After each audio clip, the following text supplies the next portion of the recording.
Yes, guys. Yes, people. You already know the vibes. Welcome back to another live stream. Welcome back to another video. I don't even think I've streamed this weekend. It has been a few days since we've done a live stream. But as you guys already know, transfer news is moving at snail's pace. And for the rest of the Euros, we're going to have to expect this as well. But the Euros are nearly done, which means hopefully as soon as the Euros are finished, we do kick on with some transfer news. But there is some stuff coming around. There's some rumors. We've had a lot of big sources coming out with some topics as well. Obviously, we know about Aurelien and Tchouameni. Chelsea are meeting up with his agents this week. We're going to be discussing that in the video here today. We're also going to be discussing what is going to be happening to the majority of the loan army because Chelsea, well, not Chelsea, but most of the loan army have returned back to pre-season with Chelsea today as well. And there are updates on where a lot of them are rumored to be going. So we are going to discuss that in this video. We're also going to talk about Danny Ings. We'll talk about Ben White for a little bit because we're not signing Ben White. I could just drop the spoiler here. If you man really think we're spending 50 million on Ben White, then either you're panicking too much or I really need to question your ball knowledge. No fucking chance that one's happening. Big up Kevin Fraser as always. Champions of Europe. We know what we are. Big up yourself, my G. Always happy to get that reminder from you. Wayne, what are you telling me, G? How's your weekend been, bro? Been boring because someone's not been streaming, so it's been, so not bad. But no, it's been Chelsea, man. We ain't fucking doing anything. That's why. It's been a good vibe, basically. Chelsea, England winning with 4 goals. It was a surprise in a good way. I think it's coming home because Christiansen's not going to stop us, so it's all good. It's all good. Yeah, for your sake, you better hope Christiansen don't stop us because I will be shameless with the prop if he knocks England out. I don't care if I live in this country. It is what it is. I will run the prop regardless. But I also win either way because we're either going to see England in the final or I'm going to see Andreas Christensen in the final.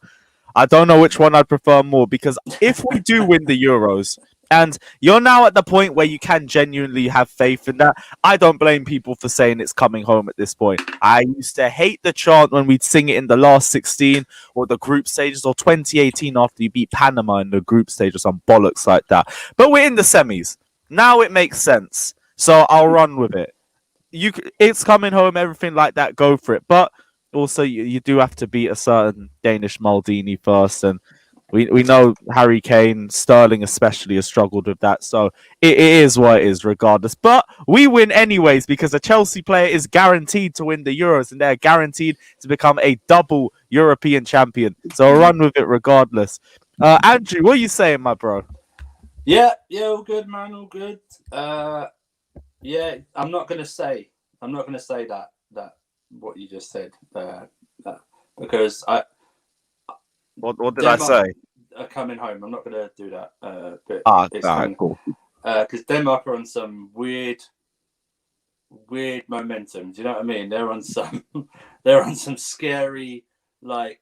It's half how good the team is. It's half them trying to build on everything that's happened with Christian Eriksen at the start of the tournament. I feel like that's been a big motivation too. But I'm also not just going to sit there and just say, "Oh, it's only because of that." Team is quality. They play amazing football. That goal, that outside the foot cross and that goal, I think that's one of the best goals of the tournament. I think it's the best assist I've seen in the tournament outside of the right boot. Excellent. I just, England go into this game favourites, so I just don't know if it suits them to go as favourites. Yeah. Well, they were favourites. Do you hear about the fact that we're probably not even gonna? What was it? I think no Spanish, Italian, or Denmark fans are going to be allowed into the country. Okay. England already have the advantage going into the semi-finals. Big up the queen of the J5 penitentiary as well, Stephanie. How are you doing? I hope you're having a good day as well. Yeah, that's going to work to their advantage too. But here's the thing. We know England can be England. That's why...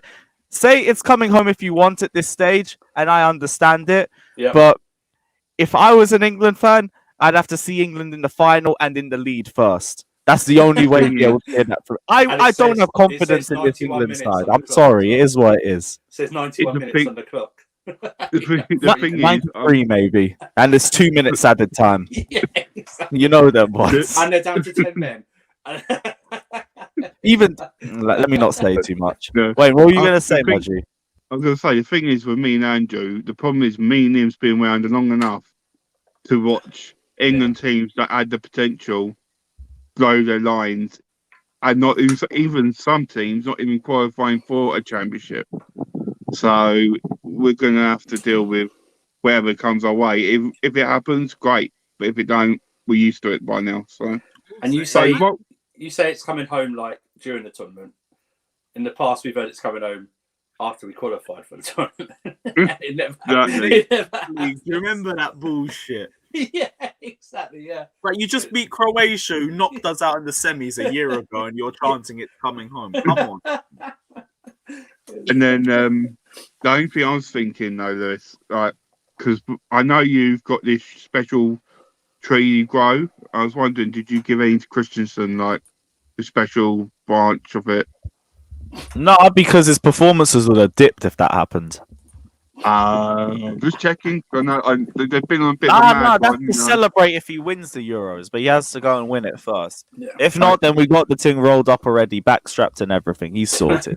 Yeah, we've got over 100 of you, man, already locked in. Wow. Smash the like and subscribe button. If you guys haven't done so already, stay locked in as well. We will go into first bit of news, and it's the Tchouameni news that we've already started, as you guys can see on the title. Chelsea are meeting up with Tchouameni's agents this week to discuss a potential move. I'm going to get the link up from my source now, and it's saying there's a meeting planned for this week between the club and Tchouameni's agent. But the question is whether it's going to be for this season or not. Tchouameni really loves the lifestyle at Monaco. He loves the lack of pressure that he has to succeed there, as opposed to if he would come to a bigger club with a transfer fee on his head, and he would actually have to live up to that price tag as well. So the question is more about, are we getting Tchouameni for this season, or are we getting him for next season? Because he seems relatively stable at Monaco, and he doesn't even really look like he's in that much of a rush to leave just yet. He likes the lifestyle in France. He likes the lack of pressure on the players. He likes the fans. And he isn't really sold on the idea of signing for a big club right now. He doesn't necessarily need to rush it. And that's what the meeting for this week is going to be about. It's going to be about how he's feeling. It's going to be about what he's looking for himself and his family. But that's going to be the issue for Chelsea, because Marina, and the way that she negotiates, is that she wants players to already have the incentive to want to join Chelsea. And with Tchouameni, I do think that he would like to come, but it's just a question of, does he need to come now, or can he wait for a season? Because if you're looking at it from the player's perspective, he's stable in Monaco. He's got a guaranteed first team place right now. He doesn't necessarily need to leave. He could stay there for another year, continue to develop, continue to get game time that he knows he's going to receive. Whereas he could look at it from the other page. He could come to a bigger club. He could come to a Chelsea, and he would then have to fight for his spot. And in a two-man midfield, I can't lie, there would be a question about whether he starts over a Jorginho, over a Kovacic, or a Kante. So he wouldn't necessarily want to come here and ride bench anyways. So they're going to have the meeting this week just to figure out where Tchouameni's head's at and what he wants to do for the summer. But I would say as well, don't get carried away at the thoughts that he's guaranteed to come to Chelsea. Like, I'd be happy for him to come join the club as well. He's very flexible. You can play him as a 6, you can play him as an 8, and you can play him as a number 10 as well. But he is still a bit raw too. And he still does need to add that little bit to his game as well. And that's what extra game time is going to give him anyway. There could be the potential that Chelsea sign him and they loan him back to Monaco for the season. And that would work as well. But that's also not necessarily what we want either. We're looking for a DM for right now. And right now, I don't even know if Tchouameni wants to make the moves just yet. So it's up to... I'm going to ask you guys the question. And would you guys think Tchouameni would be the right move, even if it necessarily meant that we'd have to loan him back for a year afterwards? Because we do know that we have the money to still go for a DM afterwards. The only thing that would happen if we did go for a Tchouameni would be that we definitely aren't going for Declan Rice, which, as we have already said, kind of a bit of a positive in itself. But what are you guys thinking anyway? Wayne, do you want to go? Your birthday's Sunday, Oh. Jamie. Big up yourself, man. Big Shout up- me whatever big you're up, doing, Jamie. bro.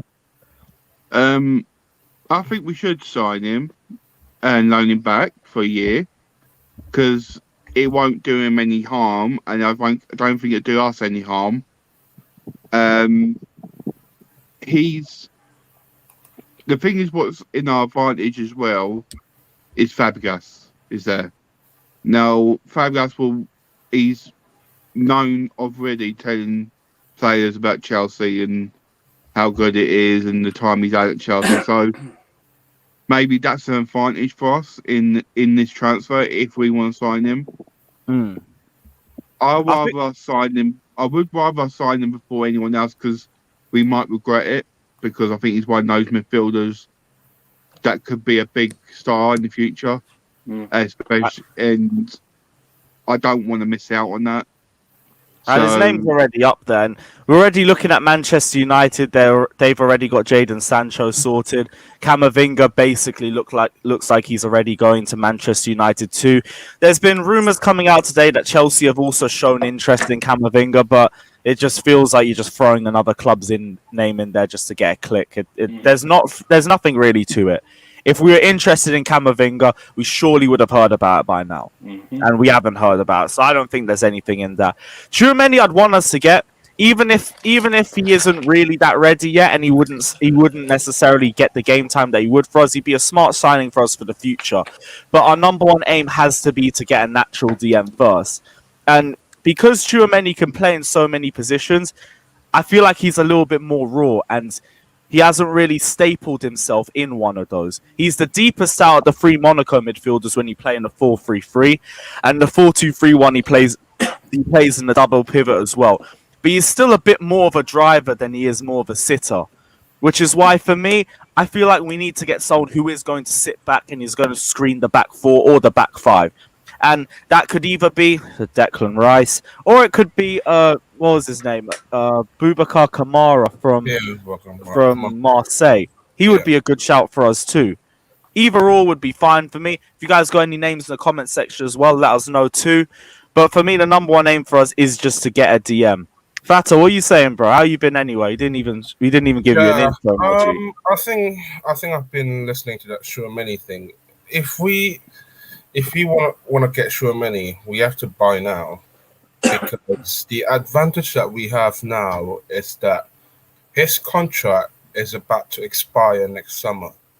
So the short thing that I would say is we should stock the shelves this summer before everyone. I mean, literally everyone apart from the bigger team in Europe is in a better position to eat. So even if necessary, we have to loan him back to Monaco, might as well just go now, because right now the price is cheap. If he signs a new contract, the price go up again. So yeah, it's a bit jarring right now that it's about like the timing is not that correct though, that we've been linking in with him. But what's wrong with the timing? I feel like if you want to get Tchouameni, I mean, just get it now. I mean, like, what are we waiting for though, apart from maybe Haaland and that? I feel like we said that with everybody though. If we want Hakimi, what are we waiting for? Lukaku, what are we waiting for? Haaland, what are we waiting for? We need an actual number 6 in our team. Is he number 6 though? He can play as a number 6, and he plays most of his games for Monaco in there too. It's just he's versatile. He can play as a number 8 if you want him to, because he's a driver as well. He can progress the ball well. But that's the thing. Because of his age and because of his versatility, you don't really know where he excels in. It's just he's the deepest midfielder for Monaco. And it's still going to be a step up when it comes to playing at Chelsea as well, which is why he's not really in that much of a rush to make a move. Like, I don't know if you've noticed it, but we've had higher profile players be a lot more invested into coming to Chelsea as opposed to lower profile players. And that's not even to try and throw a shot at Tchouameni. It's just that he's younger. He's a bit more unproven than, let's say, a Haaland is or a Lukaku is or a Hakimi is. So he isn't really going to be as secure in coming to Chelsea and getting game time straight off the bat, as opposed to a Haaland would or a Hakimi would, for an example. Which is why he's not really in that much of a rush, which I understand, but we could still get him on the books and then potentially loan him back anyways. The only thing, I'd say if we were to do that and we were to loan him back to Monaco, we need a lower valuation fee than what we were originally going to go for. Because I think if we were going to go for what's his name, Tchouameni, I think the reported fee was going to be around 35 million, 40 million. If we're going to loan him straight back for the year, that should be going down to about 25, 30 million, in my opinion.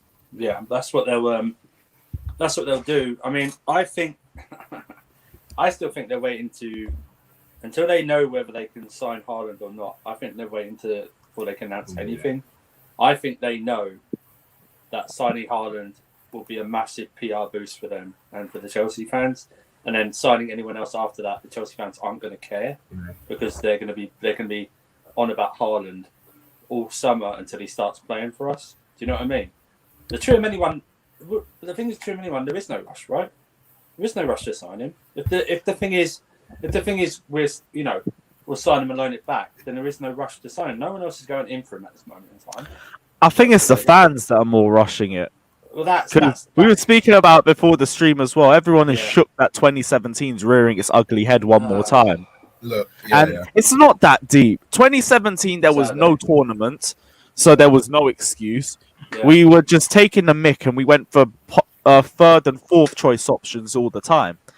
This one, we're saying we're going to go for our first choice option. Oh, someone's alarm. That's me. Yeah, so we'd either go for first choice options, maybe second choice, and other than that, we're not going for anybody. We're not just trying to fill a space. This is why I said timing is not right, because we got the congested fixtures that was supposed to be ending earlier, but then because of the pandemic thing, it's way really late. Now we got the Euros right now, which is unequivocally like a really awful time for all of our team in Europe, including us.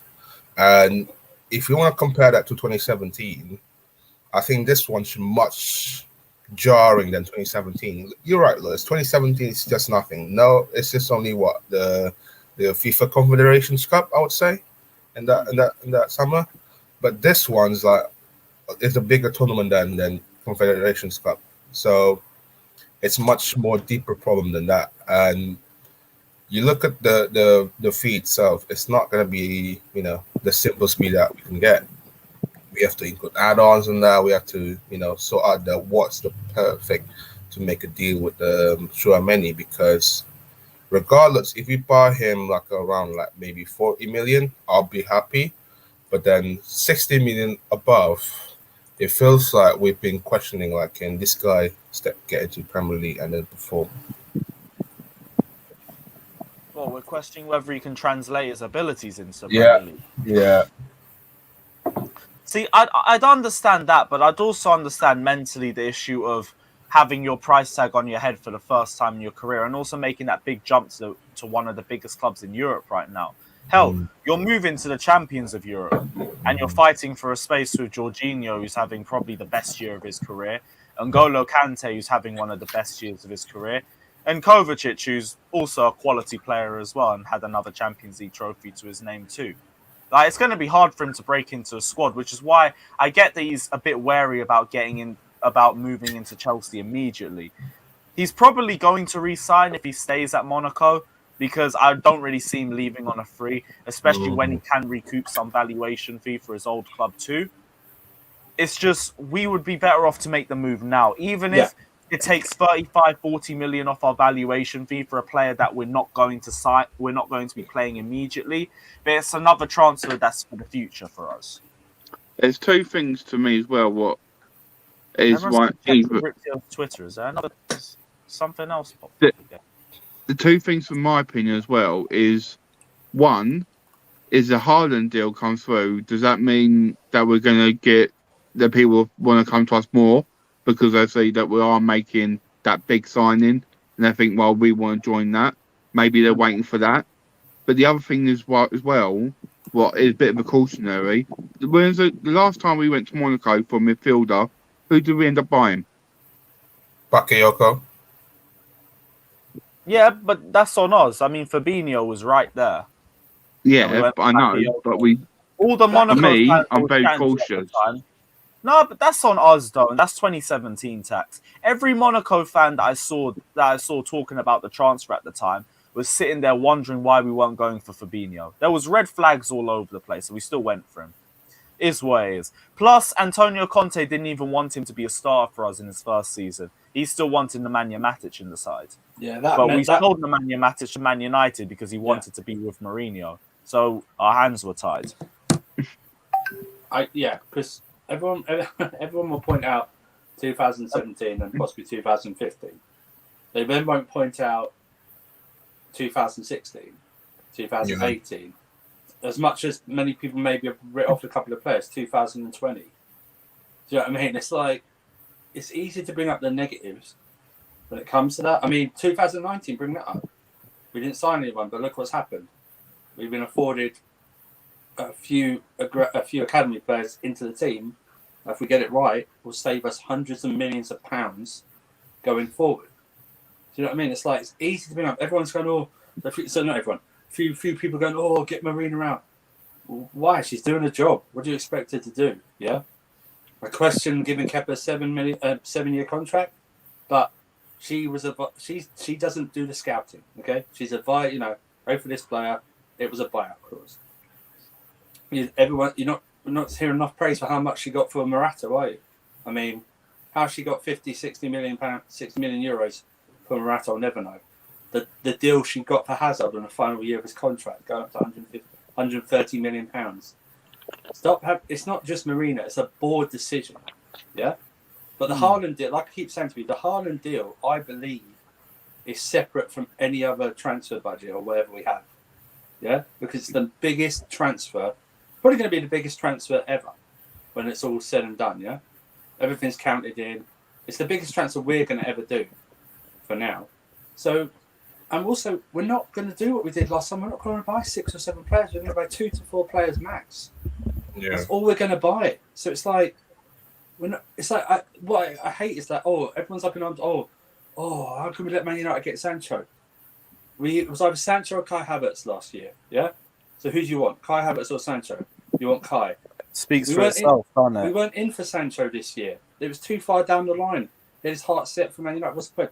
Now it's we didn't get Hakimi. My guy Jesters, 1 second. Go on, We didn't get Hakimi. We didn't go in for Hakimi. Camavinga. We're not in for Camavinga, even though some people are trying to link us today. And then yesterday, Ben White. We're not in for Ben White. We're not in for Ben White, okay?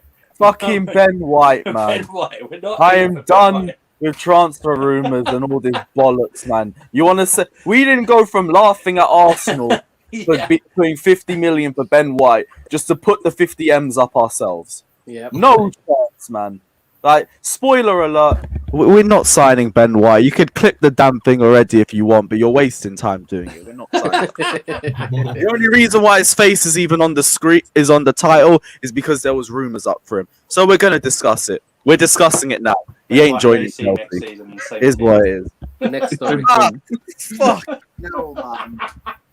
Don't even. Oh my god. Ben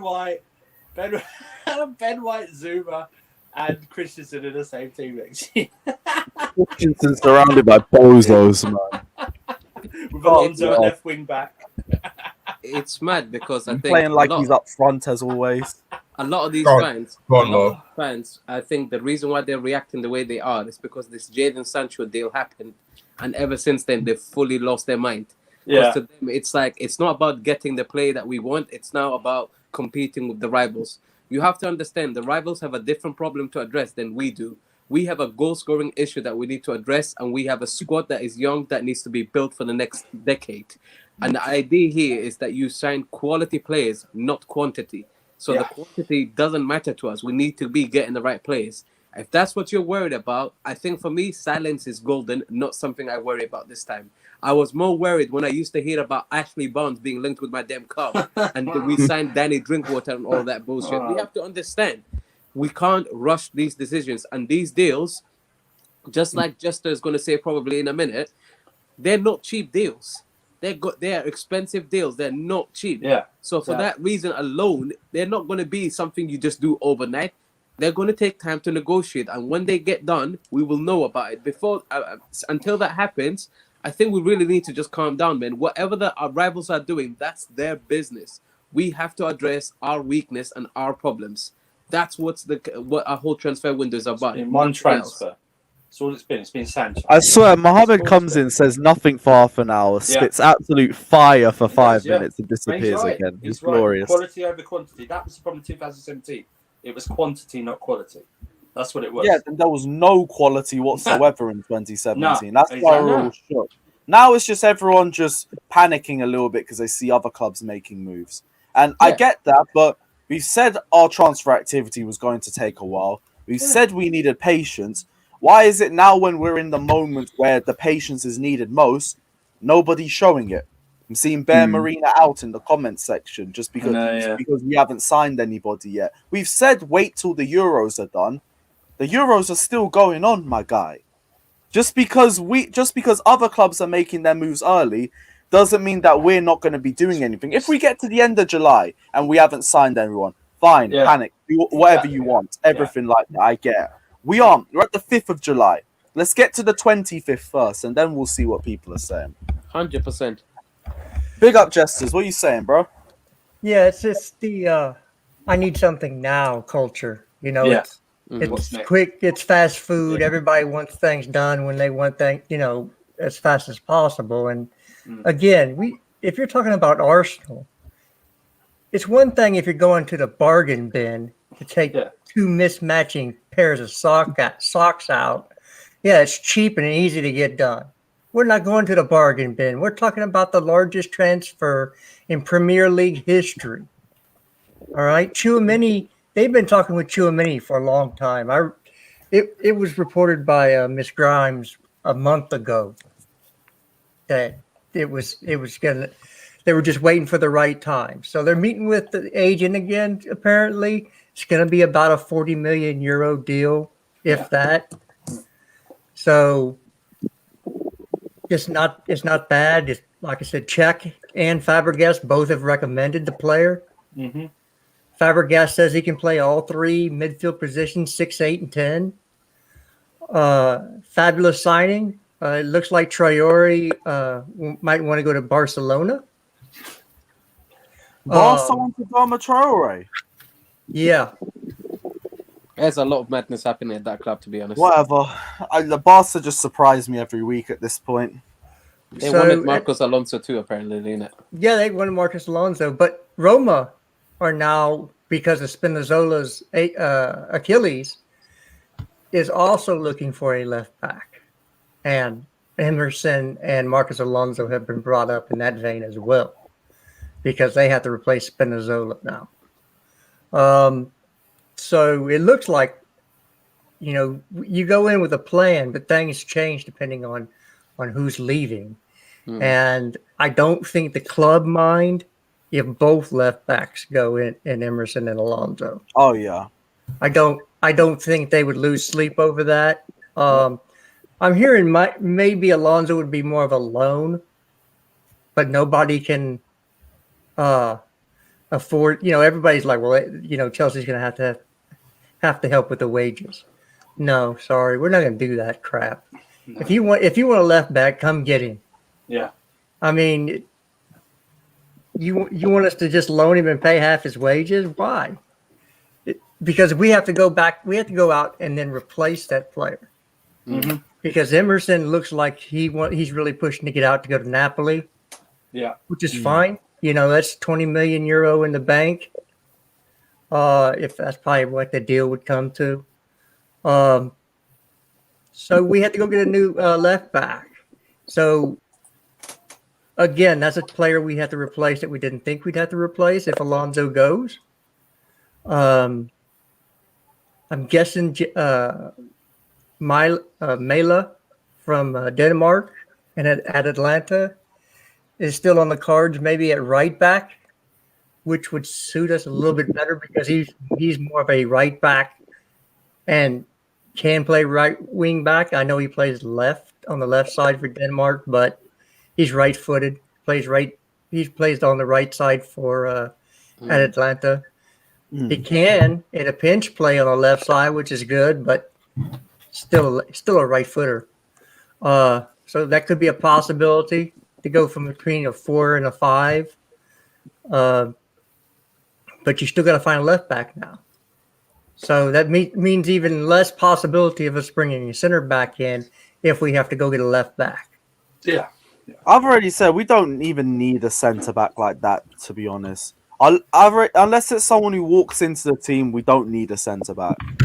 We got Rudiger, we got Silva, we got AC, Azpilicueta, Reece James. We got enough right backs. We got Gay, Mbuyamba in the academy still as well. We've got youth left backs, centre backs as well.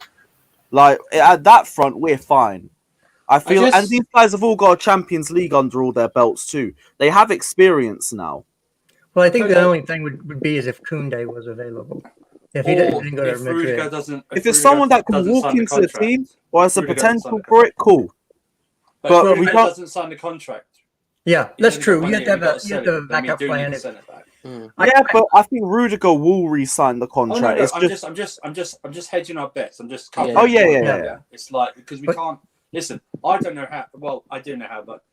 Oh yeah, I forgot about Zuma too. Sorry, man. Yeah, Zuma as well. Yeah. Zuma, yeah. Okay. Yeah, I think Zuma's yeah, Zuma's high. My bad. Yeah, but for Rudiger, Rudiger doesn't sign, then we have to think about getting not only a centre back but a good centre back as well.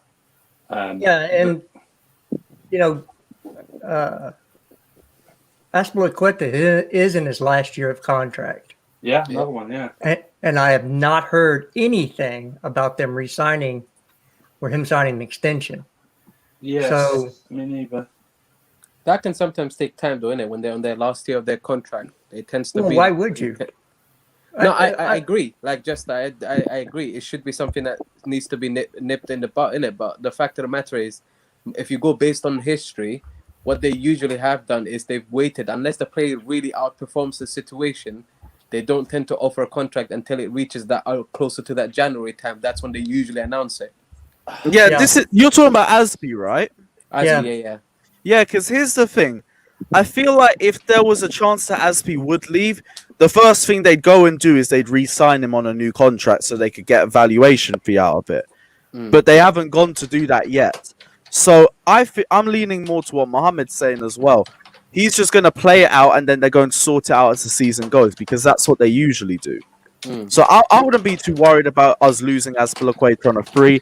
I think if Azpilicueta wanted to leave, he'd want to leave with his club in the best position possible. And I feel with the club as well, they just don't feel like they need to rush it. Because they don't. Azpilicueta's loyal to Chelsea since day one. He's going to be 32 before the season starts. He's going into his 10th season, though. So. As long as we play in a back three, though, he'll be fine.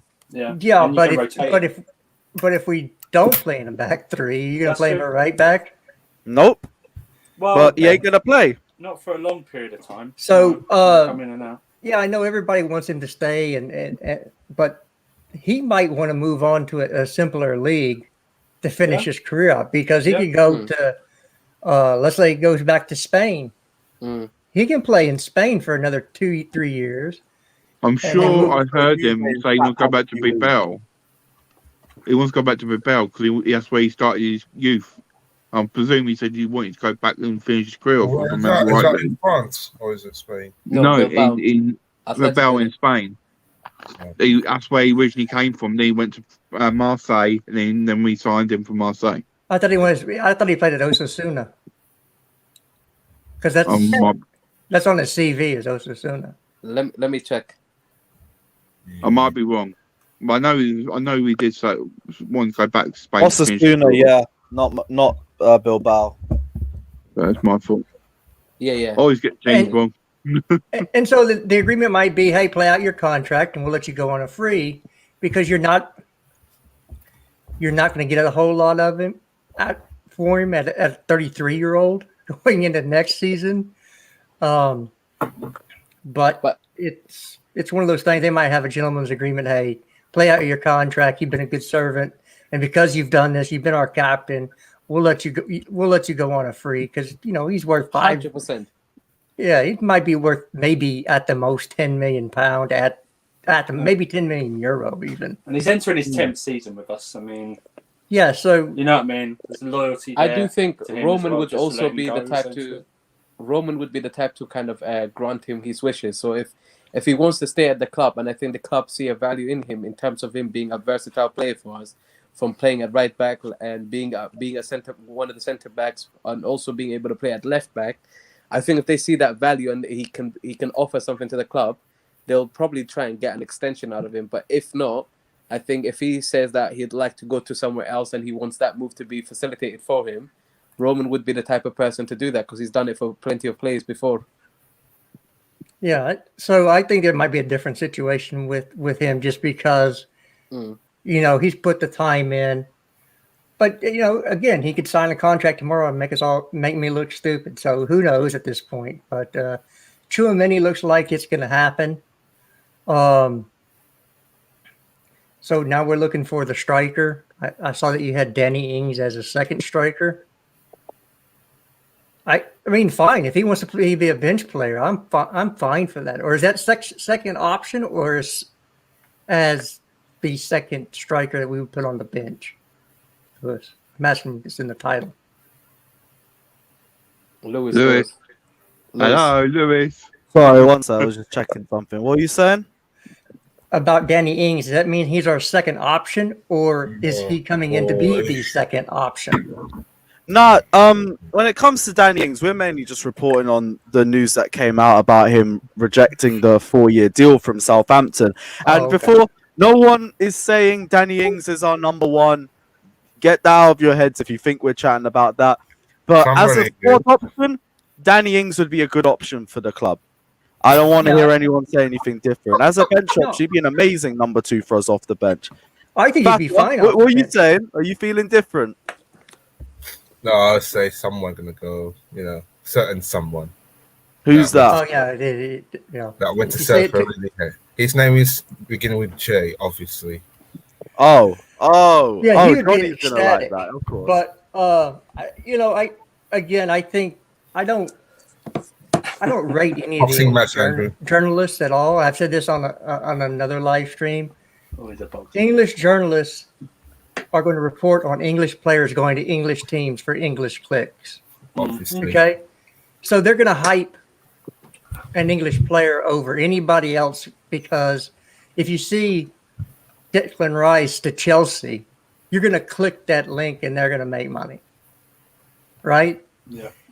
If you see Tchouameni to Chelsea, you're like, okay.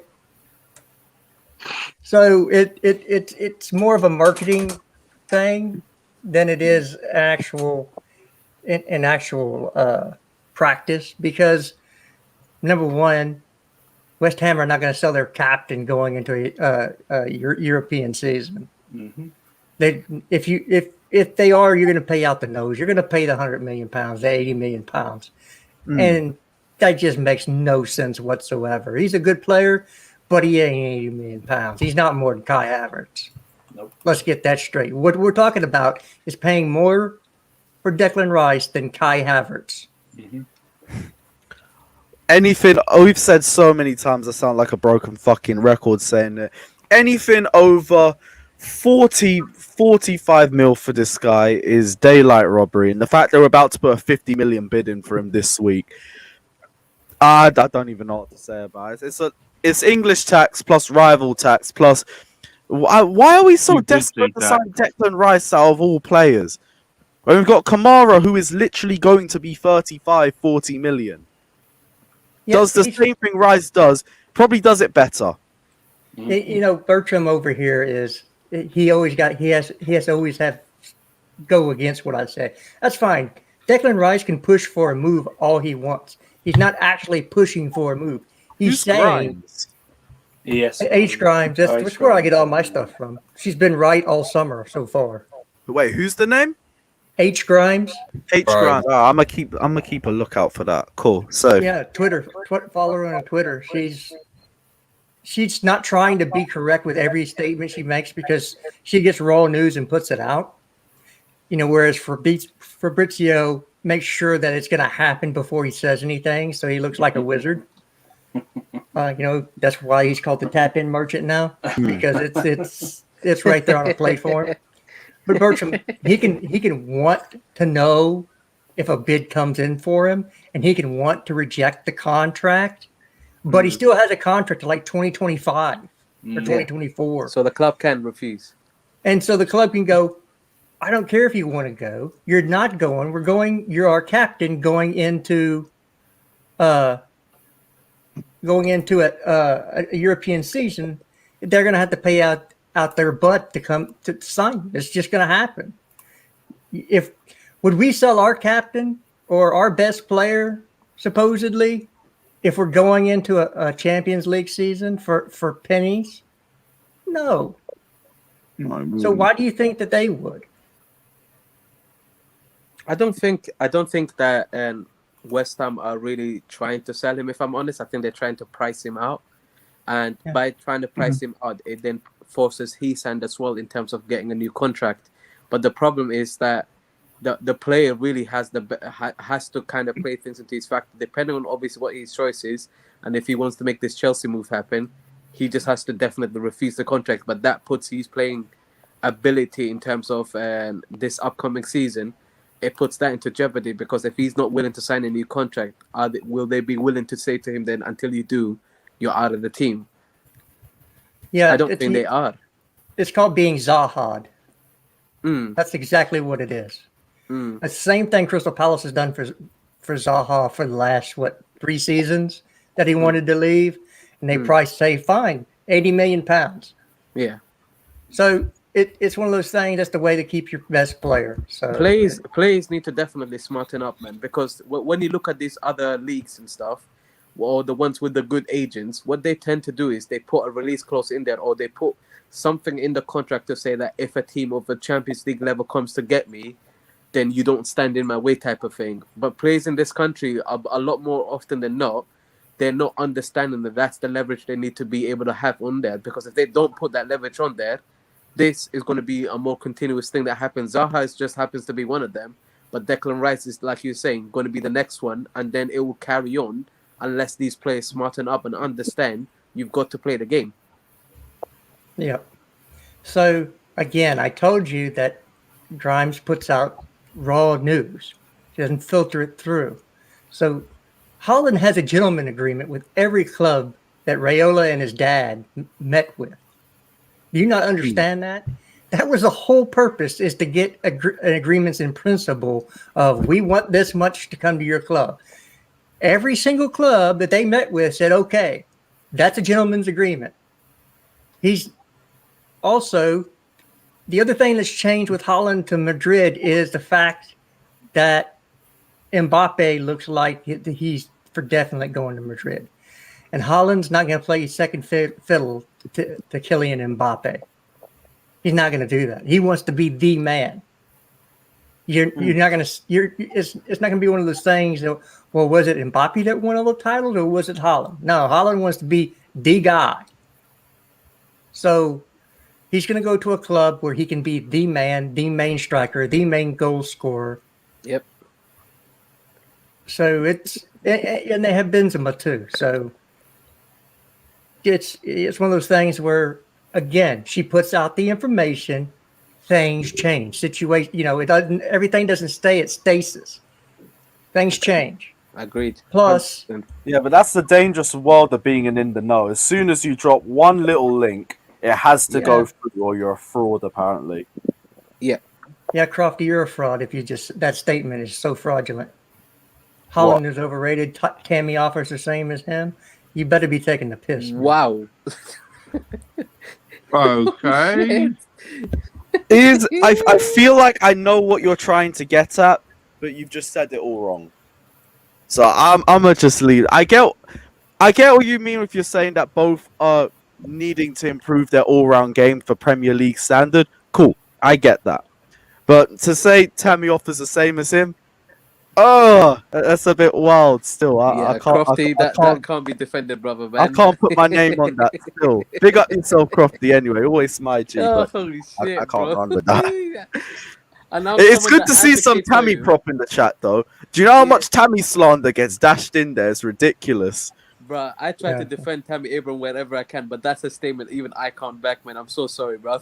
I don't know how to. I think he's off the Villa too. Still. So You what? I think he's off the Villa. Who, Villa. Tammy? I've heard Tammy. Villa can't afford our 45 million valuation fee. Well, it depends. I think with Adams, they Depends. could definitely do it. Yeah. What do you mean depends on what? Well, if somebody leaves or gets bought. Oh, you're talking about certain Jack Grealish. Yeah. Yeah, if Grealish leaves, it does change things up a bit more. 100%. Yeah, that's still the case of getting rid of a winger for another striker. Unless they're changing formation and playing with two up top, it wouldn't really make enough sense for them because they're not going to move Watkins deeper and they're not going to move him onto the wings. And Tammy definitely ain't playing on the wings. Even if he did used to play for it in the academy, he's not going to play on the Ollie wing. Watkins did used to play in the wing, though. Yeah. Did he? Yeah, Brentford next at Exeter. Okay, that's actually a route to making this work then. Fair enough. You need somebody to hold up the ball anyway. 2 seasons ago. Yeah, even at Brentford, there was times when he was playing on the wing. They just moved him to striker role after. Yeah, you need somebody to hold the ball up anyway, because Tammy's not going to do that. But I heard that Smith Rowe, they're going to go for Smith Rowe again. So is that a signal that Jack Grealish could be going on his way out? Yep, it's very possible. Quietly possible, but I still don't see Grealish leaving anyway because he just doesn't need to. Smith Rowe. He like the guy. We're not going to go there. Don't worry, Andrew. And right now, Villa are on a really high they're on a really good upward trajectory right now. The transfers that they're making and the way they're progressing as a club too. If Grealish leaves, regardless of all the work they've done, that's a massive step backwards for them as a club. And Grealish knows that too. I wouldn't see him leave this year. Maybe next year, if he's got them in a European spot, maybe.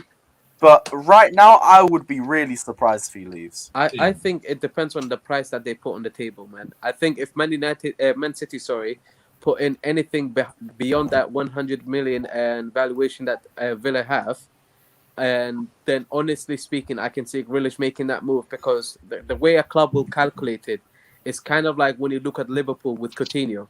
Liverpool didn't need to necessarily sell him, but the fact that they did sell him allowed them to do what they did by getting Van Dijk and getting Alisson on board afterwards.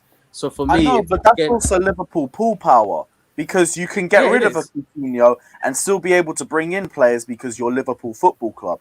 If you're an Aston Villa fan and then you turn round and if you're an Aston Villa, if you're looking at Aston Villa's looking at you, Jack Grealish is one of the biggest reasons why you'd want to join that club because he's going to be the one that takes you guys up to whatever levels that they're expecting to be at. He's probably the only world-class player in that squad.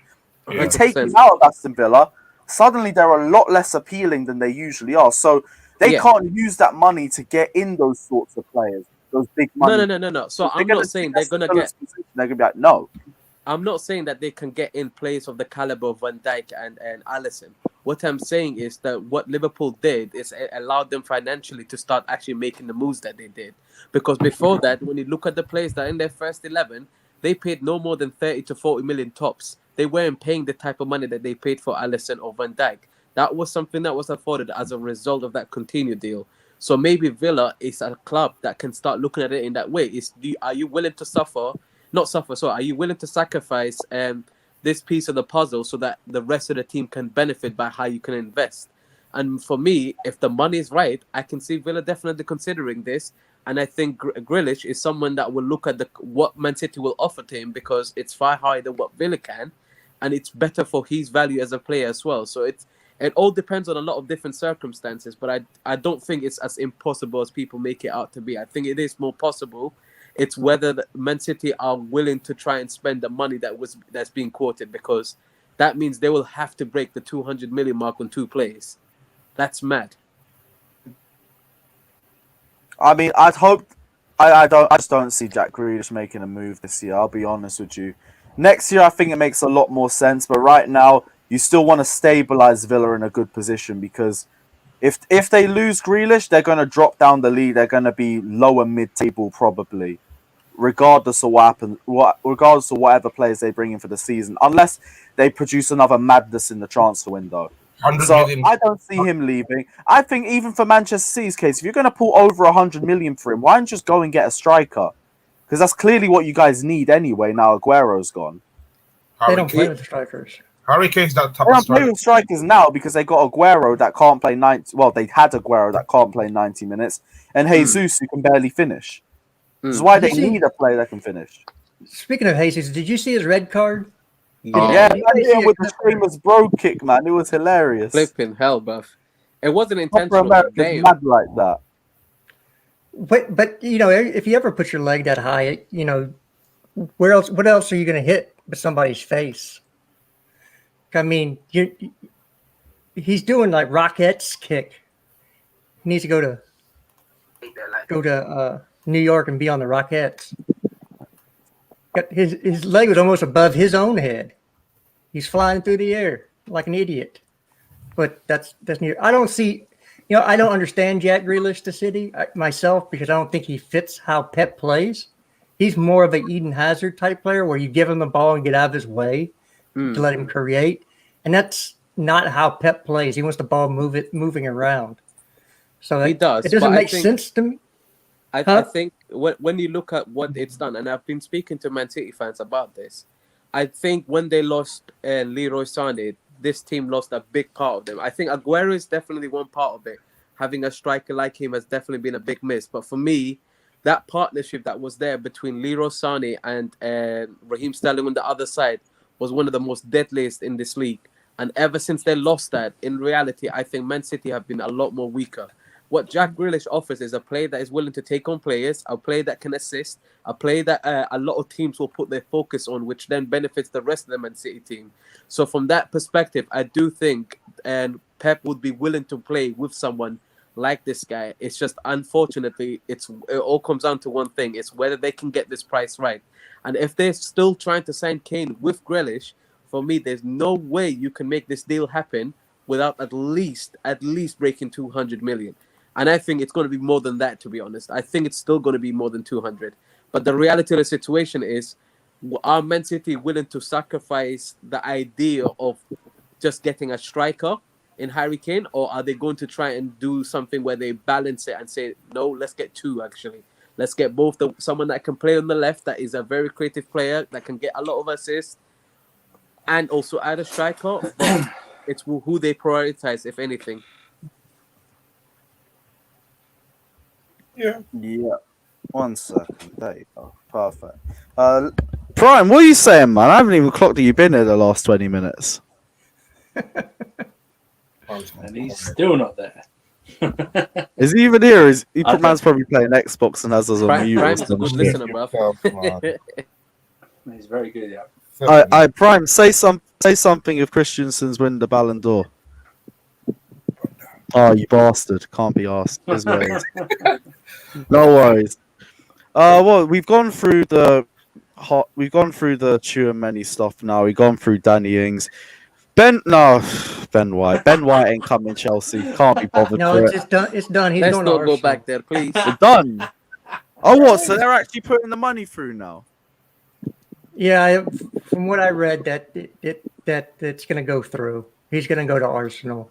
I think they're trying at the last minute to raise a price or get Arsenal to actually do something. Yeah.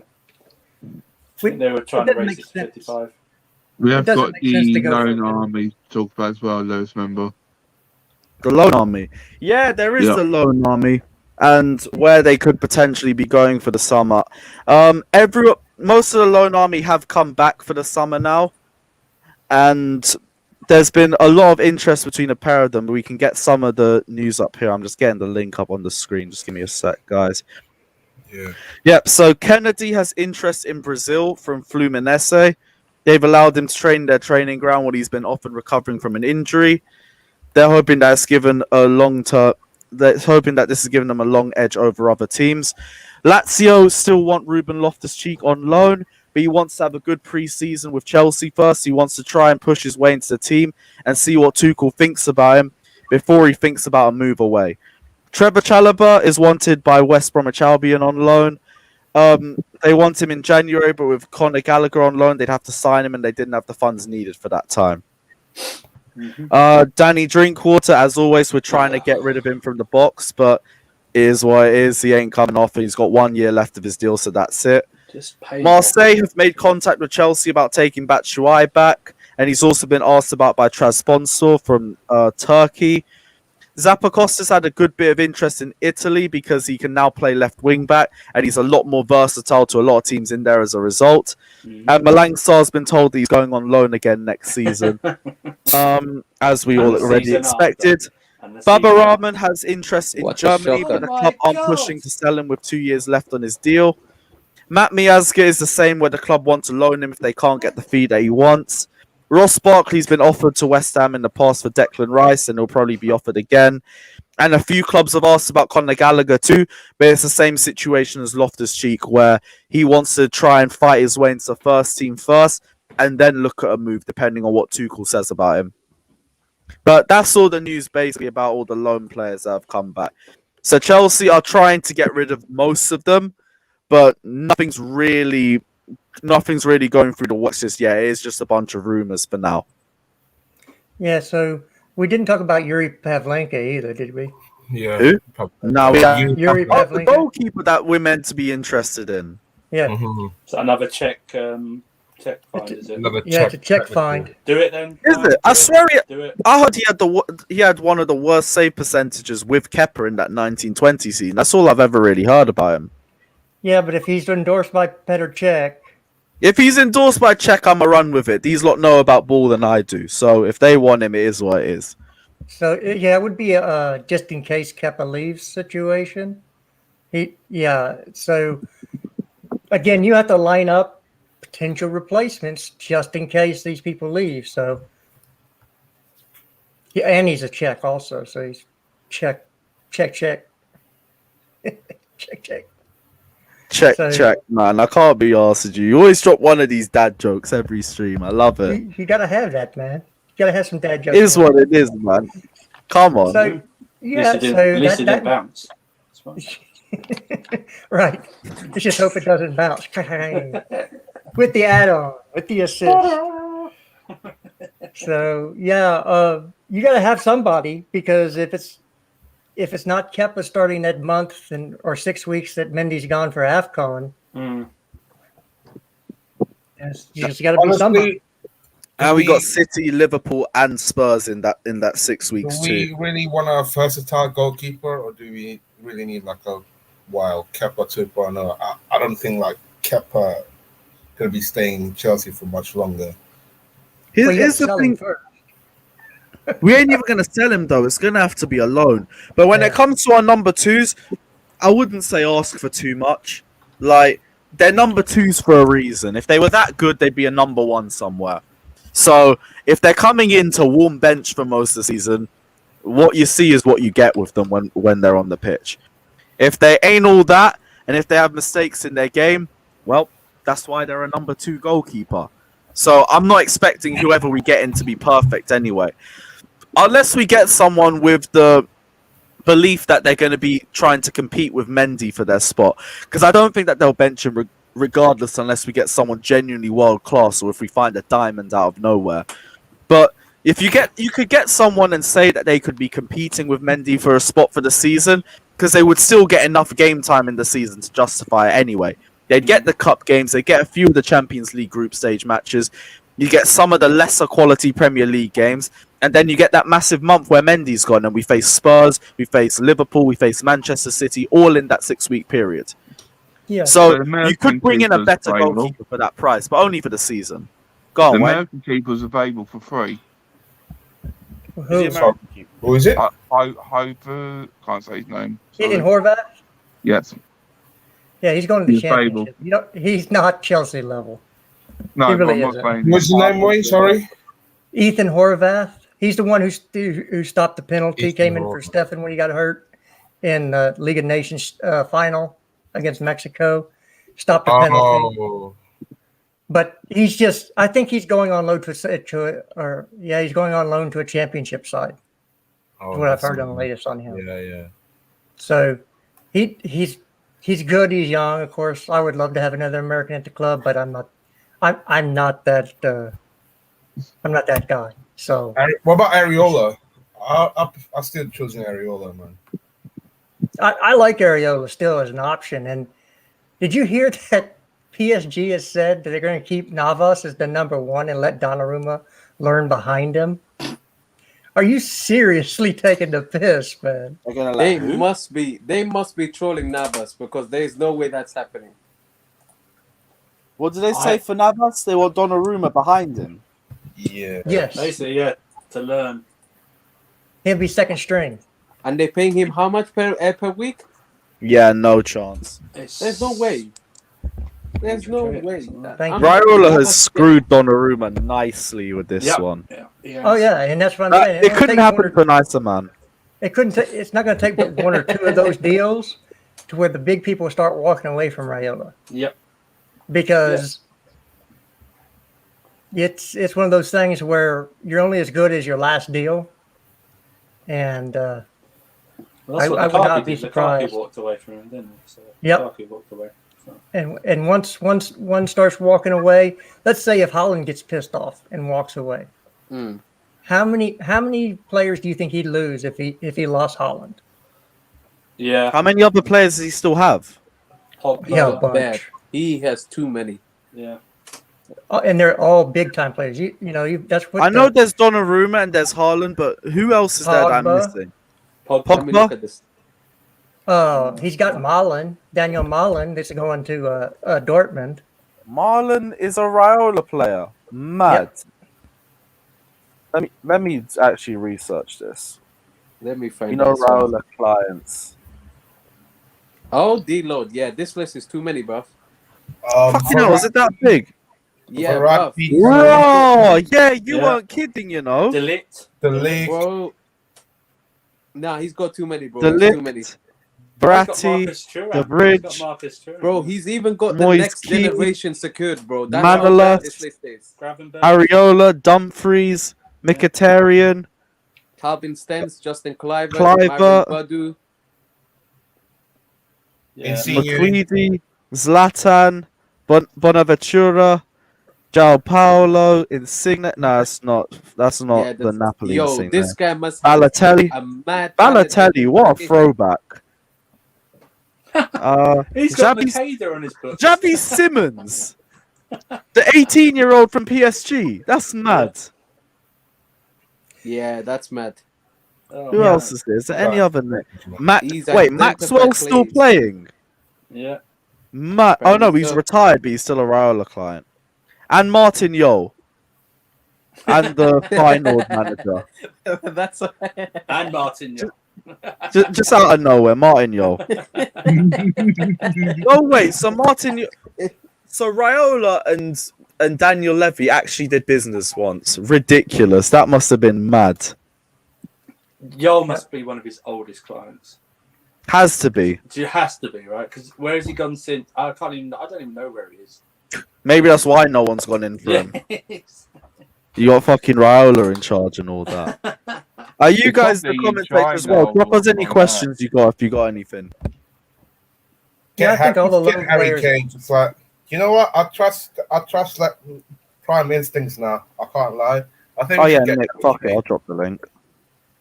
Yeah, I can't see any of the lone players coming back, making the team at all. Sorry. I know everybody was hoping that Ruben would come back, but I just don't see it happening. I think everybody's going back out on loan or being sold. Yeah, they need to be sold. It's just unfortunate that he had the Achilles because he's a better version of Kovacic. Yeah. But it's unfortunate. Sometimes, best laid plans, get interrupted from accidents. So he's probably not going to make the team, and that's why we're talking to Tchouameni because, again, he's versatile. He can play every position in the midfield. He's highly rated by Cesc Fabregas, who will be coming back to Chelsea most likely as a coach somewhere in the system. There we go. And Petr Cech. So you listen to the people who know, and who knows more about playing in midfield than Cesc Fabregas. Damn right. I'll be happy to come back to Chelsea. The guys say in the comments section. I'm not obsessed with Kovacic. I don't think he's as good as people give him credit for. I didn't think he was our player of the year. Yeah. Marquinhos as well. Yeah, Kovacic, I know what you're saying as well. Great ball progressor. Has a good final ball in him at times, but defensive awareness lets him down a bit too much for my liking. Bertram saying PSG need to make 180 million quid. A cheeky Marquinhos bid. I'd rather go for the meat merchants up front and Mbappe. I'd go for him instead if we're going to talk about money. He's got 1 year left on his contract. Let's give him 60 mil. Throw him Timo Werner because he's pacey as well, and tell him thank you afterwards. Yeah, that's what we like to hear. Sorry, Fata. No bad vibes or nothing like that. It's no. You want someone who's good for a counter-attacking system as well for PSG. Like, it would have to be Timo Werner that makes the move. It is what it is. Don't go back on it now. What about Tammy? But we get Mbappe. Nah, big Bon Mbappe, man. Bon Mbappe. We need Haaland. Mbappe doesn't turn up in big games. Yeah, but that's why he needs to be at a big club first. True, eh? You'll get the feeling for it. To be honest, if you're saying Mbappe for Timo Werner, okay, cool. I can't argue. I'll take that. That is Say that again? What was that? It's wishful thinking, but you know what? I'll take it, bro. Yeah. Take what? Mbappe for Timo Werner, bro. Yeah, give him Werner and 60 million and it's all good. Yeah. I think Timo's going back to Germany at some point. He's going to play for Bayern. No, he won't play for Bayern. Look, he has this season to truly prove himself. Like, I know some of us have wrote him off, but we are all open as fans, you know, to give him a chance, right? 100%. This season. But if he seriously doesn't deliver this season, then proper questions have to be asked. Because I get it takes time for players to adjust to the league and all that other stuff, but there's no excuses after this season. I'm sorry. So if he doesn't recognize him, man, even if one guys think he's a goalkeeper.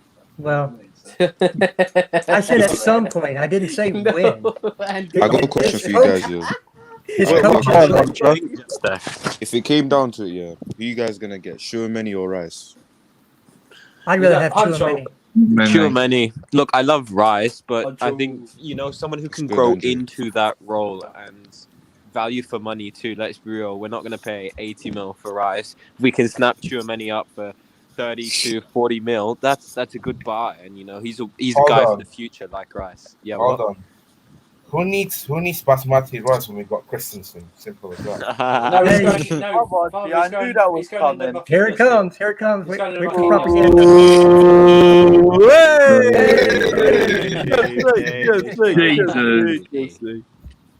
The one and only. Bro, he deserves He a could be chance, our DM, huh? No. He could be our first ever Ballon d'Or winner if he wins the Euros. Yeah, alongside Jorginho. No. Oh. I'd rather sell AC. We get enough for him. Get rid of him. Get him out. We don't need him. Look at you. You're starting to turn into Jem with your pooey agendas, bro. Oh, you Jem in disguise. That's you, bro. Another thing is, Hey, I'm an upgrade, okay? You what? I'm an upgrade. You're an upgrade on It's Jem. like, bro, another thing is, yeah, I don't know if you guys still remember this, but in January, Mendy's going to go play for Senegal. So we're going to I've been calling to get Areola in, like, for ages. I really want to see Areola in, you know. I think we could get him on a loan, maybe with an option to buy. He's no. They asked for it, man. They wanted the neck. All right. We're back to this backup keeper thing, lads. I don't think Kepa's one for the future. Let's be real, it's in damage control for him. You know, he's going off somewhere back to Spain sometime soon-ish, right? And that means we need a very competent keeper. And now Areola ticks all those boxes. He's got experience. He did very well for Fulham in the league. And I would honestly, if like Mendy got injured for a while, I think Areola's a pretty good backup. Yeah. Who we think then for backup? I think Areola's a good shout. It's not with Raiola, is it? Areola? I think so. Somebody said. He's a PG. No, I'm just wondering if he's with Raiola also. No, he is. he wasn't. He is with Yeah, he is. He is. Uh-oh. Shit. Well, if we get Holland in the door, friendly relations, you never know what could happen. The problem is, then you've got two players. You know what I mean? It's like how many more players do you let in? For Raiola, before you have to take him to the Let's gulag. You know what I mean? love my G. Yeah, So who we saying? Cycling GK? Romero's out there, isn't he? Free agent. I said it's going to be Pavlenka. It's going to be who it's going to be who Czech wants. That's going to be who Czech wants. I mean, you got Mendy right. Yeah, check behind the sticks for a few games and we'll be fine. Czech, yeah, I'd be down. Czech third Does choice. everybody agree he's probably one of the greatest Chelsea keepers of all time? No, he is the greatest. He is the greatest. He's the Okay. greatest. Oh, He's Czech the by greatest. far. He's the greatest you Premier go League get- goalkeeper of all time. So you go get who he thinks is going to be the guy that does the job. Just Yep. you got Mendy right. This man picked up Edouard Mendy out of nowhere, just said Exactly, 80 yeah. million game, he's going to be Exactly, yeah. class. Trust me Yeah. on this. I'd go And for now, a younger keeper. No Champions League goalkeeper has conceded less goals in a winning run than Edouard Mendy has in 1 year. We conceded 2 goals in that whole Champions League campaign. 2. Do you know what? Yep. I'll go to Rennes. If I'm Chelsea and Czech, I'll go to Rennes. I see who their young goalkeepers are and I put a down payment on them. Do you know what I mean? 'Cause that's where Better Czech came get a from. new lighter, bruv. That's where Czech came from. That's where Mendy came from. You know what I mean? Just put a down payment Fuck, on the them. slider is not working, bro. Yeah. Yeah, I could hear you struggling with that. I just want to say this. I'm going to be prime for a bit. Just get Harry Kane, 120 plus Tammy. Simple as that. They're not going to take that. Bro, no one's taking that, They'll man. want 150 plus Tammy. Minimum. Bro, if you're offering Tammy, you have to offer more money, man. Yeah, That's exactly. outrageous, man. Yeah. I've got Pavlenka would 80 be miles cost. going Tammy slanderers, man. It's 180 plus ridiculous. Tammy. Yeah, Pavlenka would be £5 million. Yeah, we too. Tammy deserves more respect. How old is he? 29. Oh, He's not that old. He's hey, goalkeepers play till they're 35, 36. Are we talking Yeah, about Mendy's Tammy got- or Pavlenka? Mendy's We're got talking plenty about a of good years backup. ahead. We're talking about a backup. Yeah, I mean, we're not talking about number one. We're talking about a backup. as long as it's not Kepa or Caballero, man. Those guys Caballero's have been gone, rotting Caballero's out. left. Howland. Caballero's gone anyway. Yeah, Caballero's gone. Yeah, so So it's only that's Kepa, why really. we need that backup goalkeeper for when Mendy goes to AFCON. We'll make Kepa third choice. And I see Chelsea Twitter just losing their shit over Camavinga to United. You understand that's a Pogba replacement, right? Mm-hmm. So they're going It's to the lose only one that Pogba. makes sense. Is he an They 8 need or a 6? DM. To Is be he an honest, 8 or 6? he's an 8. He's a number 8. Yeah, but he's not a 6. Like Pogba, you could say is an 8 and a 6, but he's not a 6. You play him there, you don't get the same Paul Pogba. Which is why if they're all getting guessed about, we finally got our DM, then these lot are just fools and they haven't learnt anything. If it's a Pogba replacement, makes sense. A box-to-box midfielder, but they have hella box-to-box midfielders. But apparently, what they don't Ren have is a DM. are Which, gonna by the reject way, the bid. if they want a DM, there's someone there, innit? That's outrageous. Yes, Ryan, what are you saying, bro? Hey, big up. I'd rather go for Ashley Westwood than Declan Rice, man. No, what about John Fleck, bro? What are you talking about? John Fleck is a good shot as well, man. I can't even lie. I'd rather we player, just pull Nemanja Matic back from Man United, innit? You have to put him in a time machine. He's not bro. too What bad. about Bakayoko? Oh, no, that's too far. Please, That's please, too far. please, Oh, Sorry. please, man. I drop it at Bakayoko prop, that's why I leave it. Hey, remember that time in Atletico that we won in injury time? Don't forget that. He always gives the ball away. Man, Bakayoko, yeah, honestly, he fumbled Oh, the bag, boy. bro. I swear to God, that whole chant was made for him and he fumbled it. I know. Fumbled the bag, he Fumbled dropped man. it off a cliff. Unbelievable. Ironic That that, bag the song is is better gone, than man. the player, man. How ironic is that? The song's That was better. way more than a fumble. I'd say it's the worst player I've seen in the Chelsea Choke show. job. Maybe it's just me Wow. showing my age, because I know in the 80s there were way worse players. You Bakayoko really is think Bakayoko is the worst? No one Who's on- beats who's no on- one beats The worst that I've Sir seen. Jurkanovic, man. No one beats the worst that Sir I've Jurkanovic. seen live is Timu Bakayoko by a mile. Quadrado? The competition Who? between him and Morata. Quadrado. We Ain't a barely chance. saw Quadrado, not let Quadrado. alone saw him play badly, though. So Sir Jurkanovic is the worst player.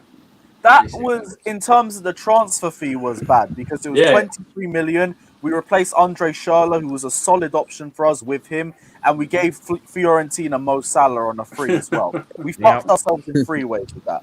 But as a player, he didn't offer much, but he wasn't terrible. Bakayoko was shocking. Genuinely, like I sat there like, I am 19 years old. I am unfit as hell. I smoke hella dank every single day. Run me on the pitch and I'll play better. That's how bad it is. I am not. The games I watched to this man through December through February that season, some of the most horrendous individual performances. That Watford performance on a consistent basis.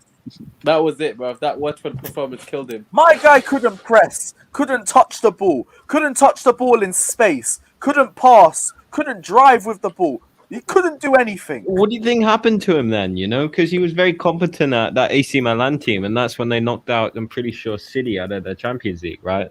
So it's like, the Monaco team, yeah. Monaco. I'm not even sure because I didn't watch Monaco back then. But the fact that all those Monaco fans were surprised that we weren't going for Fabinho and we were going for Bakayoko instead, that was a big red flag. Massive red flag. Bro, yo, someone tell me why Atletico's trying to be Stoke, bro. Lewis, check your DM, bro. Look at this. The new Atletico kit. Yeah, it looks like a BTEC Stoke City shirt. Bro, what the hell's going on? They've literally just Stoke City. What is the difference between Atletico and Stoke City, man? Come on, man. Can I be real? What is the difference? Can I be real with you? Guys. Until you said the links to Stoke City, I didn't think it was that bad of a kit. I won't lie to you. I didn't think it was that bad. It's not terrible. Oh yeah, you don't want to see it on the screen. One sec. Yeah, put it on the screen, bro. Put it on the screen. Let's see this. This is the one, right? Yeah, that's it. It's not that bad. I've seen way worse than that. It's Stoke. Bro, what the hell is that, man?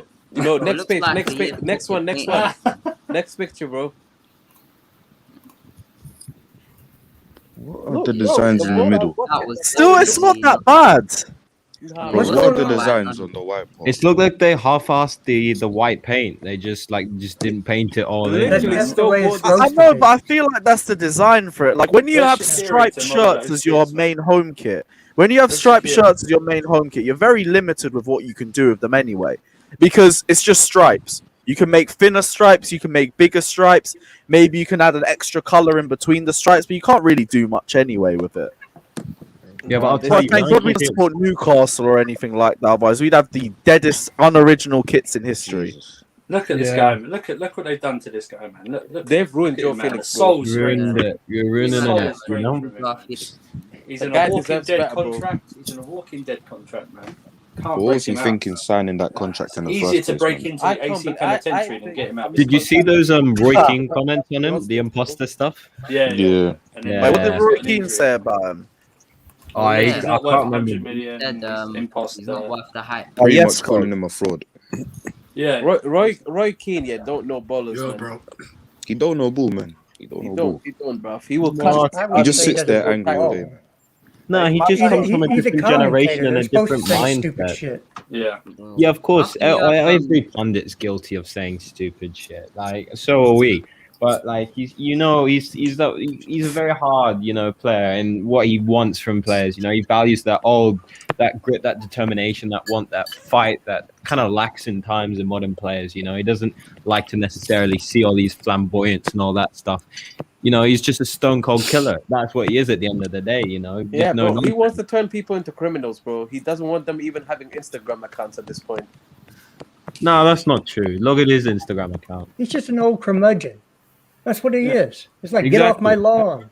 Exactly. Wins the ball, play with it, run around for a bit, show passion, and hate Liverpool at the end of it. Yeah. Well, Ryan, what are you putting on the share screen? I gotta go, guys. I'll see you later. Yeah. Big up yourself. Nice. Most expensive transfers in the Premier Man League. United, have been trying to buy this damn league. They have been trying to buy this damn league, bro. This whole time, they can never chat shit about any club that spends money, bro. Are you crazy? They can never chat shit, bro. They've spent over $1 billion since Ferguson left, man. and they have an FA Cup and a Europa League to show for it, man. That is disgraceful. So when did Fergie leave? Was it 2013? Yeah, 13. I can't lie though. 13. Seeing Kepa on that list, yeah, it hurts. I'm not gonna lie. That's okay. I mean, Havertz was the same amount as Pepe, and Havertz is the Champions League. Exactly. So PP can go back to France. Exactly. It makes me feel a bit better that Pepe is just above, Kepa. So it's, it kind of equals it out. And he has a trophy. He has 2 European trophies. Kepa's got more European trophies in 3 years than that club's had in its entire history. So it's fine. We'll have the money. My God. Why do you have to commit murder on stream? It's Arsenal slander. It's not even murder anymore. It's just kicking a corpse. But you still kick it because it's funny. We all love. Who doesn't love it? Bro, I remember one guy told me Barcelona and all these big teams were trying to convert UCLs into Super Leagues, and Arsenal convert FA Cups, man. That's outrageous, man. I don't even know how they got into the Super League. Everyone needs a team that they can beat, I guess. And 14 takes 14 and that. You gotta have somebody at the bottom too to catch all this shit. That's what the bottom feeding fish are. Yeah, the easy 3 points. You put those bottom feeding. I was going to say, I did want one season of the Super League at least, just to see how low Arsenal and Spurs would be. They would have got piped by everyone. It would have been Imagine, AFTV after Ronaldo scores 3 past Leno. Imagine, yeah, that Tottenham went there to try and convert their Audi Cup into a flipping cup. Hey, what do we think about those, peak, man? What do you think about those Ben White links? That Ben White hijacking stuff. Do we think that's just all paper talk? God forbid. God forbid. I don't want to see that guy. Just trying to push the bid through. We don't need that guy. I know. They're trying to get more money. That deal happens. If we need a centre back, we need to get Thiago Silva replacement. So we have one. In these meaty centre yeah, we got one. AC. We already got one, my G. Sorry, bro. It is what it is. Yes, and he turns into 2019-20 Christensen. Hey, see, bro, Andreas Cinderella, because the boot fits perfectly, man. Thiago Silva's shoes have already been filled, man. You ain't got to worry. It's calm. He's got to sign a new contract. He's only Why got is 1 year Raya left. not believing in Christensen, bro? He's done everything, bro. Because he believes in Gem, bro. Gem's converting too many people into a two-year agenda. Yeah, Gem's polluting the community. Trust me, man. What has Christensen been eating, bro? He's been eating sensu beans aside, man. This guy is big now. Yeah, this guy's young now. And you know what the best part is? That's what everyone was worried about him being in a back 4 about. And now that's nothing to worry about. Viking John Terry, we're here, man. 2021 is a year of the AC Hive. We called it in January. And when he wins the Euros next week, we'll be there to drop the Ballon d'Or prop as well. Let's go. He was clocked as having one of the fastest times this year at the Euros. What was that? AC was clocked as having one of the fastest times at the Euros. 33.3 miles an hour. It's ridiculous, but we saw this guy outpace Mane for 90 minutes at Anfield, so we already knew he was rapid. Lewis, check your flipping thingy. Oh, here we go. That's why I'm here for the shamelessness. The shamelessness here is unbelievable. When it comes to the centre No, backs, it's not even shamelessness anymore. It's just fact. I'm sitting there and say, if you lot don't rate AC anymore, I'm question your ball knowledge. Because there was a debate a few months ago, but the year this guy's having, man, there's no reason he's a quality centre back anymore. Here it is. You know what I like about Christensen? Yeah, he's a high IQ defender. He doesn't rely on his pace or physicality or anything. He actually uses his brain when it comes to defending. But now he has the physicality as well. Kyle Walker and flipping Mbappe all have got less than him. What is going on? Honestly, Christensen's the most improved. What's that? But what I was just going to say is I think Christensen has to be the most improved player this season at Chelsea Football Club. 100%. When he was down in the dumps, he didn't have that. He didn't fly out of the gates. He didn't have a great start, but under Tuchel, he was completely rejuvenated in that back 3, and he showed his class. And if he can keep it up, fair play, man. We can only look to the future and positive and the bright side with him. We need him to play agent right now. Bring his teammate into us. So, does anyone have concerns over Christensen in a back 4, or do you think he can translate the same form? I'm not worried about him. It was two things that I was worried about. Number one was physicality. and now he's wham, so I ain't got to worry about that. Second was, how does he react after a bad performance? Because we've seen like the Barcelona game years back, for example, where he has a bad performance, has a big howler, and then he can't recoup that form in the next few games. He got bullied against Manchester City in the first half of that away game, and then he came up against Real Madrid and bagged a clean sheet, came on in the Champions League final and dropped a masterclass. So I'm not worried about him anymore. Genuinely, until I see something that makes me worried, and I haven't seen anything, what have I got to be worried about? Let's talk about that banger in the Euros too, though, guys. Yeah, the goal of the tournament. I can't wait for that. Luka Modric tried with his little pansy rerun of it, but he's not taking the award. Bruv, I had my doubts as well, but at the end of the day, going into the next season, yeah, you just got to back the players, man. You just got to back them. Yeah, I back all of our centre backs. Like, I don't think we should go out for a centre back unless we have a big money centre back coming in, like a Marquinhos or a Koundé. If one of them two come in, cool. I understand that. If it's not them two, do we need to get a centre back? Do we really need to get one? Kurt Zuma. Come on, man. This is outrageous. I hear what you're saying with Zuma, but Zuma's just depth for us. So I'm not necessarily as worried. If he started every game for us, I'd be like, all right, cool, we need a centre back. It could be worse. We could have had Phil Jones in our club, bruv. Come on, man. Let's allow They still Zuma, got Phil Jones in their club. Ship Zuma 40 mil and then bring me Marquinhos or someone very good in it. I don't think Zuma's Chelsea for it, but I just don't see it happening. I don't know if we do get a centre back. If Zuma leaves and we end up bringing someone in, fine. Like, Zuma's the worst one out of all the ones that we have. But we still have a high quality standard of centre backs at the club anyway. Yeah, we do. So everybody thinks that, Zuma makes these last ditch tackles, but if he's catching up to a player, it means he's out of position in the first place. Yep. If you have to make last ditch tackles, that means you weren't where you were supposed to be. So it's great that he does, but I'd rather have somebody that's in position. So, Zuma cannot play with his feet, man. He looks so awkward when it comes to passing out the back. He's an elephant on roller skates. That's what it is. I just don't want to see him in Chelsea. When we played in the back four, you don't remember the Spurs match. Nearly lost the game in the 93rd minute. Yeah, we know Ben White. Ben White's after is done. Get in, boys. Love to see it. Get that away from my club immediately. Come on, dude. Big up yourself. Is it actually? Who confirmed? I don't know. I'm just taking the gal's word for it because I don't want those rumors popping round on my stream, on my feed. Why are we interested in the first place? Let me no, see. I don't think he was interested. I think it's just a way to get Arsenal to pay more money. Like, if more teams are interested, it brings his value upwards. I don't think we ever wanted him, to be honest. But since he's going to Arsenal, he'll be touted as the next Pablo Maldini. Yeah, he's better than Thiago Silva. Oh no, these men are gonna do Ben White penitentiaries. Oh no! Oh no! Now Ben White has nothing on the penitentiary after they beat us, and I wanted to dash my laptop across the room. Nah, Ben White has got nothing on the Lord and Savior Andreas Christensen. He's literally just B-Tech him in the making, man. There's levels to this game, you already know. He's a B-Tech. Ben White. Yeah, exactly. Ben White came from Brighton. Andreas Christensen came from Chelsea. There's a difference to that, eh? Andreas Christensen, just levels. Is it confirmed? Come on.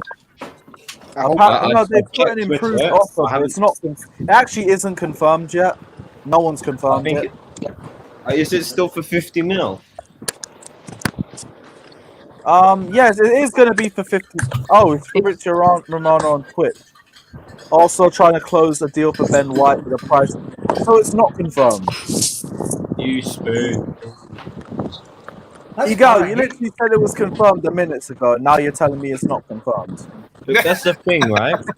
You can have Ben White. You can have Ben White. You can have your mismatched socks that you got on the bargain bin for £5-10 million. You can have all those people. We're talking about cream of the crop. We're talking about Erling Haaland. So you guys go on with your little £10 million bid for Lukongo or whatever his name is that couldn't even get in our team. And who else they have for $5 million? Tavares, they can't get in our team. That's fine. Have fun building with the. You're not making a snowman. You're making a crap man. That's what it is.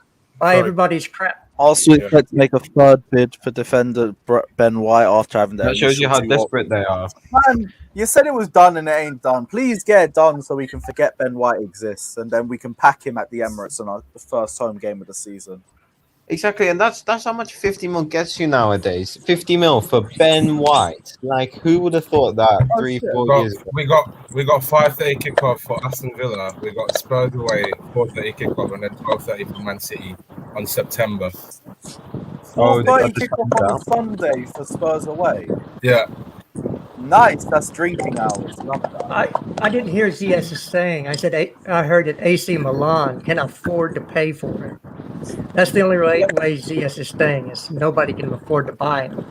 I don't think the club will sell him Chelsea after are one trying season. to sell him, but if it gets to the end of the summer and they have too many space in their squad, they might be open to loaning him out. But right now, they're not in a rush to get rid. You know, I don't think we have a player to replace Ziyech, so I don't think the club would sell him right I hear now. a lot of background noise from you still. But go on.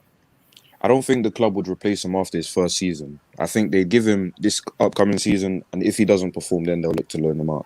But where does he fit in the system? That's the thing. He's a quality player. We don't doubt that. But he just does not fit in our system, especially if we continue forward with this back three. I think Tuchel's gonna have another formation he'll use against certain teams to get the best out of some of our attacking players. Yeah, but that if don't we play see too we're much. also bringing in Haaland too, that's only another space that goes into the attacking lineup, right? So he's going to take up a lot more of all that, game time. So I'm just not sure he fits in. Yeah, Fabrizio doesn't confirm anything. He didn't say it's confirmed they are staying. Nope. Nobody at this club is confirmed to be staying except for a few players. Anybody, if Bayern show up with £80 million for Callum Hudson-Odoi, he's getting sold this summer because we'll use that money to go get Haaland. Oh, I doubt it. Fata, look at Johnny's Twitter. So again, that's Ziyech is staying because nobody will pay for him. Oh my Ziyech does not want to be in London. Who are we going to replace Ziyech with, though? Dude, huh? Who would we replace Ziyech with? We wouldn't.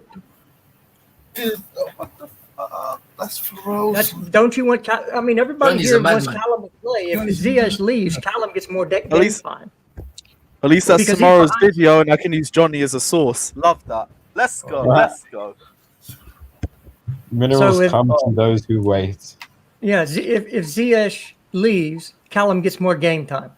So do you want Callum to get more game time, or do you want Ziyech to stay? Because if Ziyech stays, Callum will get less game time. I don't want He's us to behind sell a Ziyech player. in the pecking order right now. I don't think I would want that because I want to give Ziyech another season. I don't think he's been good at all this season, but I feel like under Tuchel, in a proper setup and a pre-season, I think maybe Tuchel can get the best out of him or something out of him. Even if it means Callum gets less game time, as long as we're winning and getting results in it, that's what matters. I'm not hating on Callum. All I'm saying is everybody has a price on their head. If somebody comes in and offers £80 million for Christian Pulisic, don't you think the club's going to sell him? Nah, I don't think they will. I do. Because they bought him for 60, 20 more mil than 60. I don't think that's enough for Chelsea. Well, okay, but there's a price tag that you would sell him for, right? The club would, if it's £100 million, if somebody puts £100 million on his head, they're going to sell him. It's just business. It's not about do I rate the player or not. It's business, and everybody has a price tag on their head. If that valuation is met, they're out the door. Now, there's a few players that won't happen to. Kai Havertz is not going. I'm not saying that we're going to sell Christian Pulisic. My Lord. All I'm saying is if a certain price is met for a player, they're out the door. There are some notable exceptions to that. Kai Havertz ain't going anywhere. And I don't think right now they'd sell Mason Mount. However, if the right price came in for some of those players, they're gone. That's just what it is. Who's going to pay that? I know. That's what I know. I wouldn't mind to see it. Nobody's going to play it. Not in this environment. But what I'm saying is there is a price. Yeah, of course. I agree with that. So when I say if Bayern come in for £80 million for Callum this summer, and we want to get money to get Haaland in, would you get rid of Callum to bring Haaland in? No. I've already said I will get rid of Pulisic to bring Haaland in. The only player I wouldn't get rid of is Kai Havertz. Or Mason Mount. No, I'd even get rid of Mason Mount for Haaland. Bro, I'm not giving up any of our young players for Haaland because I'm pretty sure we I can. can't lie. We I have think enough Mount funds might already. be a bit too much for me still. I don't think I could get rid of Mason. Well, it's just for me. I think Haaland is one of those players that is generational. I hear that. Like, it's just a difference of opinion and all that. It's just, I think Mason Mount's quality and his potential, even at the level that he is at right now, I think it'd just be a bit too much for me to let go of. Even though Erling Haaland's coming in as well. Even then, I think Mason will. I keep on saying this, but I think Mason will probably end his career here, so we'll get a lot out of him as well. Of course, we're not going to sell him, but I'm just saying there is a price on everybody's head.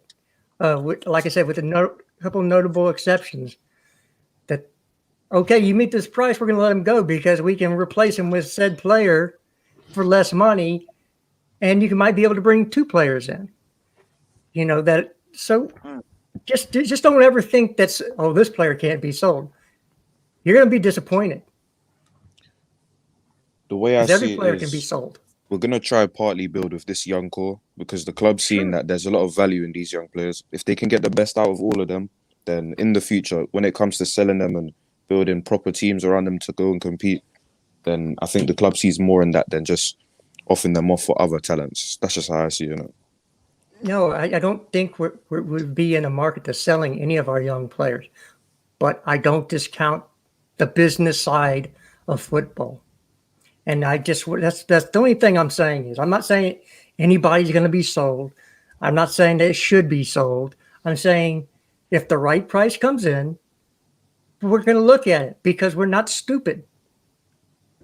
Yeah, any team would, to be honest. Yeah, I hear that.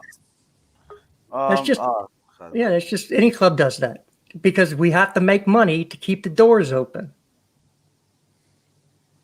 That's true. So that's just the way it is. Anyone got any other final thoughts before we wrap up the stream? Hudson-Odoi is a generational talent. I do believe that, and that's pretty much it, man. I think Hudson-Odoi is a very good player, but that word generational can only be used for a select few individuals. And I don't think Hudson-Odoi quite falls into that bracket. I'm sorry. Maybe Christensen. That's outrageous, man. I just saw Christensen and generational, man. That is generational. I swear on my life, I have no idea where Johnny get that picture from. Yeah, man. Why don't you show it so we can see what you're talking about? Was that the Haaland one? No, I don't know what you're on about, man. No clue. I checked his Twitter. Actually, no, Jesters. I've got a screenshot, so I can send that to you. Is it the middle? Then I have to go search for Johnny's. Is it the Haaland one? Nah, he's deleted it now anyway. Fair enough. Didn't see it then. Oh yeah, I've seen this one. Yeah, we've seen that, but that wasn't meant to go out. No, it wasn't meant to go out. Yeah. Was this the Feroz thing, or? Yes. So what does that mean? Confirmed or? No, nothing. No, it's a confidential. Johnny being Johnny. We can't speak on anything about the Erling Haaland transfer that we haven't already discussed. Yeah. Also, we can't be in the know or anything like that without the correct proof, and we just don't have that on us right now. That's all. Guys. Just keep your mouth shut, guys. I don't want to get myself into trouble for this because I think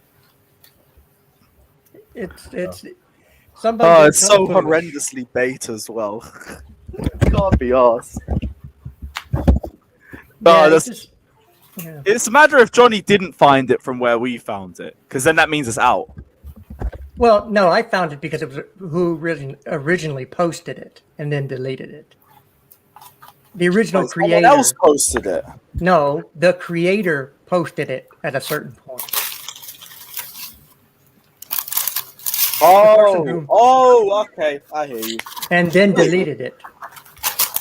Okay, because I was thinking if he posted it, then why is it even a big deal? I might as well just put it up on here now. But okay, because he got pushed back from a certain person's camp. Hear So, that. So it's just a work in progress. Let's not do anything. Let's not be the idiots that make that not happen.